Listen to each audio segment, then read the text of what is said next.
کرکټ بورډ ته تازه اخطارونه. سلام او مینه ملګرو، هیله ده چې روغ او جوړ به وئ. ملګرو تاسو ګورئ دا وخت یاران پلس یوټیوب چینل.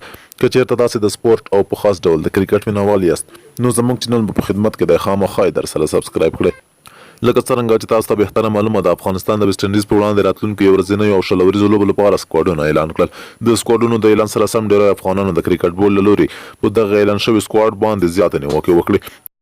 داسې حال کې چې د شپږیزو غوره توپ اچوونکو او غوره توپ وهونکو ته ځای نه دی ورکړل شوی او نه هم د منیر کاکړ انتظار پای ته ورسید. د افغانستان کرکټ بورډ پخواني رئیس عزیز الله فضلي هم د کرکټ بورډ وروستي سکواډونه د څو مواردو په ذکر کولو سره وغندل او کرکټ بورډ یې په سمتي او اقتداوي چلند ترلن کړ. عزیز الله فضلي پر خپل فیسبوک پاڼه ولیکل، د افغانستان کرکټ بورډ غوروي کمیټې له لوري چې د ویسټ انډیز په وړاندې افغانستان لوبډلې سکواډ د شل اوریزو او یو ورځنیو سیالیو لپاره اعلان شو، د ځینو مستحقو لوبغاړو حق خوړل شوی دی.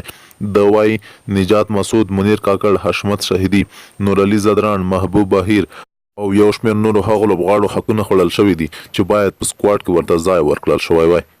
خو اوس پوښتنه دلته ده چې د افغانستان د کرکټ بورډ اوسني رئیس فرهان یوسفزي او د غوروي کمیټې مسؤل انډي مولز د خپلو دندو په پیل کې پر شفافیت او وړتیا ټینګار کړی و، خو اوس داسې ښکاري چې په ډېر لږ وخت کې خلک ترې ناراضه دي.